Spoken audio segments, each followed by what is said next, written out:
আগামী ৪৮ ঘণ্টার মধ্যে সরকার ৬ দফা না মানলে লং মার্চ টু ঢাকা কর্মসূচির ঘোষণা দিয়েছে আন্দোলনরত কারিগরি শিক্ষার্থীরা।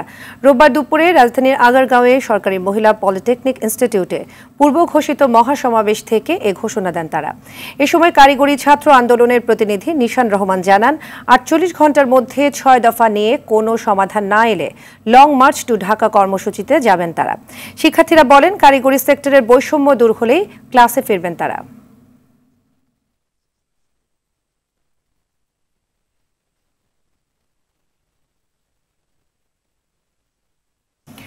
দর্শক, এ বিষয়ে আরো জানাতে সিরাজগঞ্জ থেকে আমাদের সঙ্গে সরাসরি যুক্ত হচ্ছেন সহকর্মী সাজিরুল ইসলাম সঞ্চয়।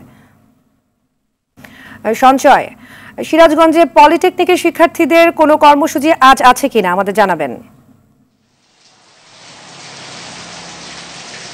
সাদিয়া, আপনি যেমনটি বলছিলেন, গত 15ই এপ্রিল সংবাদ সম্মেলনের মাধ্যমে আসলে পলিটেকনিক ইনস্টিটিউটের শিক্ষার্থীদের যে আন্দোলন কর্মসূচি শুরু হয় সেটি কিন্তু আজকেও চলমান রয়েছে। আমি এই মুহূর্তে রয়েছি সিরাজগঞ্জ পলিটেকনিক ইনস্টিটিউটে। আমি যদি আপনাদেরকে একটু দেখাতে চাই, এখানে যে পলিটেকনিক ইনস্টিটিউটের মেইন গেট রয়েছে সেটি কিন্তু শিক্ষার্থীরা আন্দোলন কর্মসূচির একটি পর্যায়ে ব্লকেট করে রেখেছেন, যার ফলে কিন্তু ক্লাস বন্ধ রয়েছে।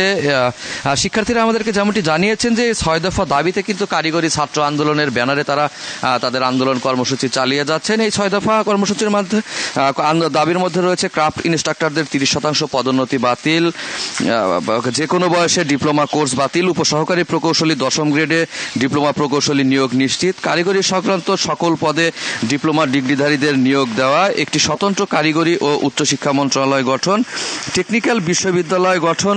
এই 6টি দাবিতেই কিন্তু আসলে পলিটেকনিক ইনস্টিটিউটের যে শিক্ষার্থীরা তারা কিন্তু কারিগরি ছাত্র আন্দোলন ব্যানারে কিন্তু আন্দোলন কর্মসূচি শুরু করেছেন। গতকালকে কিন্তু আমরা দেখেছি এই পলিটেকনিক ইনস্টিটিউট এলাকায় একটি মহাসমাবেশ হয়েছে সারা দেশের সাথে, কেন্দ্রীয় কর্মসূচির সাথে।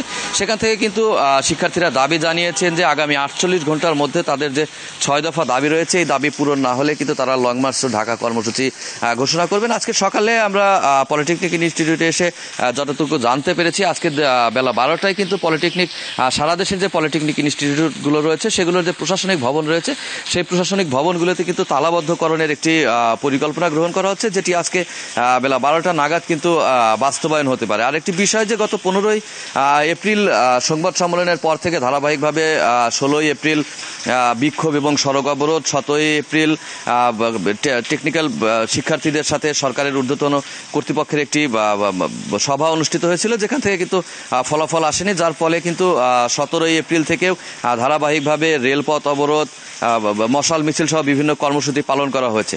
তো এই ছিল আমার কাছে সিরাজগঞ্জ পলিটেকনিক ইনস্টিটিউট থেকে শিক্ষার্থীদের আন্দোলনের সর্বশেষ খবর। ধন্যবাদ সঞ্চয় আপনাকে।